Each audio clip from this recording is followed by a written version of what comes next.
बड़ी धूप के बाद वो ऑफिस पहुंच गया। आज उसका इंटरव्यू था।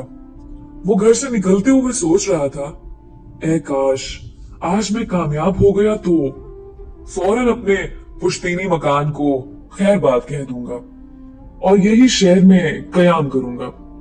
अम्मी और अबू की रोजाना की मगजमारी से जान छुड़ा लूंगा।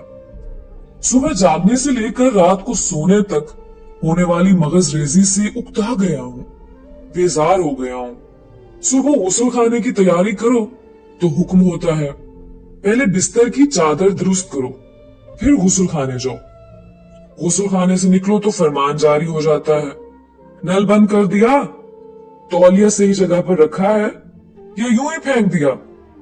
नाश्ता करके घर से निकलने का सोचो तो डांट पड़ी, पंखा बंद किया है या चल रहा है। क्या क्या सुने यार। नौकरी मिले तो घर छोड़ दूंगा। ऑफिस में बहुत से उम्मीदवार बैठे बॉस का इंतजार कर रहे थे।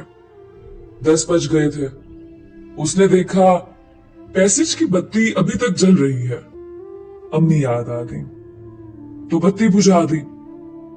ऑफिस के दरवाजे पर कोई नहीं था। बाजू में रखे वाटर कूलर से पानी रिस रहा था, उसको बंद कर दिया। वालिद साहब की डांट याद आ गई। बोर्ड लगा था इंटरव्यू दूसरी मंजिल पर होगा। सीढ़ी की लाइट भी जल रही थी।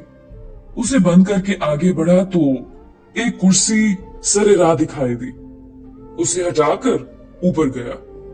देखा पहले से मौजूद उम्मीदवार अंदर जाते और फौरन वापस आ जाते थे।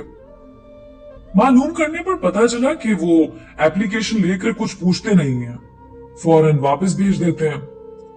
मेरा नंबर आने पर मैंने अपनी फाइल मैनेजर के सामने रख दी। तमाम कागजात देखकर मैनेजर ने पूछा, कब से ज्वाइन कर रहे हो? उनके सवाल पर मुझे लगा जैसे आज 1 अप्रैल हो और ये मुझे फूल बना रहे हैं। मैनेजर ने महसूस कर लिया और कहा, अप्रैल फूल नहीं है, हकीकत है। आज के इंटरव्यू में किसी से कुछ पूछा ही नहीं गया। सिर्फ सीसीटीवी में उम्मीदवारों का बर्ताव देखा गया है। सभी उम्मीदवार आए मगर किसी ने नल या लाइट नहीं बंद की, सिवाय तुम्हारे। मुबारकबाद के मुस्तहिक हैं तुम्हारे वालिदैन, जिन्होंने तुम्हें तमीज और तहजीब सिखाई है।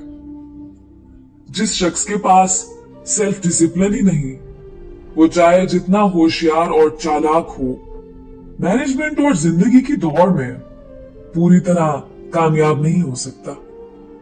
ये सब हो जाने के बाद मैंने पूरी तरह तय कर लिया कि घर पहुंचते ही अम्मी और अब्बू से माफी मांगकर उन्हें बताऊंगा कि आज अपनी जिंदगी की पहली आजमाइश में उनकी छोटी छोटी बातों पर रोकने और टोकने की बातों ने मुझे जो सबक पढ़ाया है, उनके मुकाबले मेरी डिग्री की कोई कीमत नहीं है। जिंदगी के सफर में तालीम ही नहीं, तहजीब का अपना मकाम है।